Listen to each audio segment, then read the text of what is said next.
Hi, everyone. So I had a bit of a surprise the other day. I had set up a test database in Odoo, so I wanted to do some demos. And when I went into the banking to do the reconciliation, I saw this.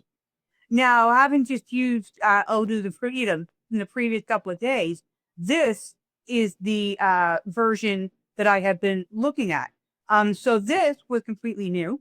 At first, I thought that maybe I had done something incorrectly, but fortunately, there was an Odoo support company on YouTube named Glow, and I've linked to the video in the description here. Um, who let us know that no, as of version 18.3, this is the new view. So this is version 18.2, okay? And this is going to be version 18.3 and moving onwards, okay? So, I know none of us like change. I'll let you know that this will now be the third version of a view I've had since I've been with Odoo. But you know what? I played around with it a little bit. There's really nothing, new or complicated here. It's just a different layout. And some of it makes sense. What actually seems to be a little bit smoother. So I have no problem with this.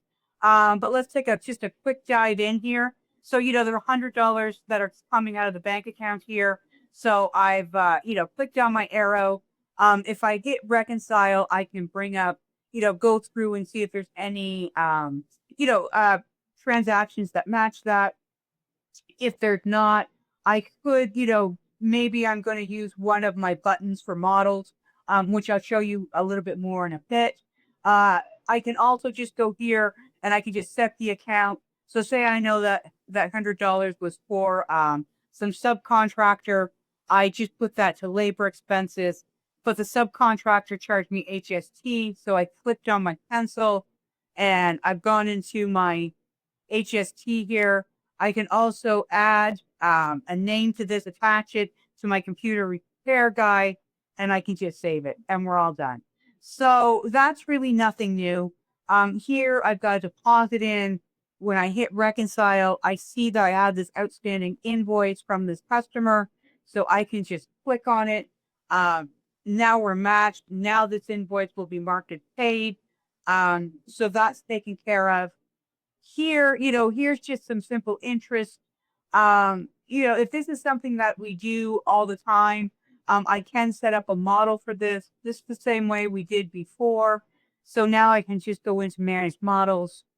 I can go new and I could call this interest. Add my line, and I just want this to go to interest expense on short-term debt. That's great. Thank you. So now I can save that. I'm not going to automate this one, but I'm going to go here and click this down. Now I have the interest button. Okay, so that one's done. And I will show you how the automation works. So we do have, this here we have this bank feed. And so now I can go to, if I go into my managed models, I can pick up my bank fees. Okay. And so, bank fees, I'm making sure it's going to my account bank fees, and I want the label to contain the word fees. And if I hit automate and then just make sure I run it now, I can go back in and we can see that that's already gone to bank fees. Okay, so exactly where we wanted it to go. So really, at the end of the day, none of this is, any sort of problem at all. I don't expect this to be an issue.